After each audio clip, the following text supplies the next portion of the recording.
I've got a high-impact, low-budget strategy that can turn an everyday trifold into something special, and I'll show you 4 creative ways to use it.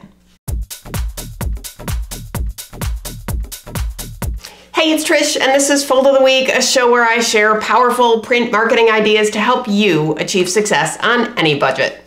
I've been having fun sharing multiple designs with you on the show, so I'm continuing the trend this week with a really simple format idea that is often overlooked, the short trim trifold. I've got 4 real-world examples to show, and each one has an entirely different approach, so let's take a closer look.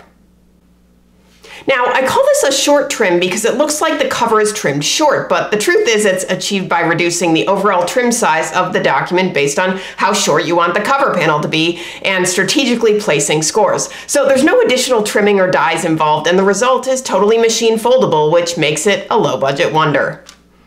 What I like about this first example is that it's a classic 4x8.5 trifold, and by making the cover short and changing the colors and typography on the fold-in panel, they've created a nice-looking brochure series that could keep expanding into other colors and themes. This second design is great because of the gorgeous illustrations, the perfect crossovers, and the way the information is organized to work with the short cover. I love how the ribbon just pulls you through the layout. It's so well done.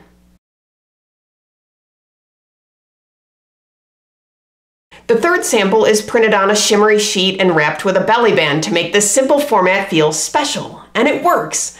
I also really like how the type and imagery is distributed on this design. This final example actually has 2 short panels and a vertical orientation. I wanted to share this one because, well, it's really a great design and a great use of black paper with white digital ink, but my main reason for sharing it is that you can shorten the fold-in panel too. There's no rule that you can only shorten the cover. There's no rule that you can't change the orientation either. So I shared this 4th sample to break the mold and give you permission to experiment and do other great things using all of the tools you have in your toolbox.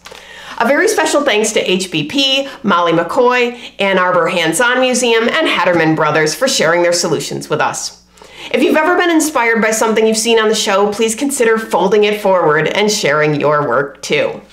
If you're looking for more ideas, downloads, and templates, visit Foldfactory.com, and remember, think finishing at the beginning. I'll see you next week. Bye.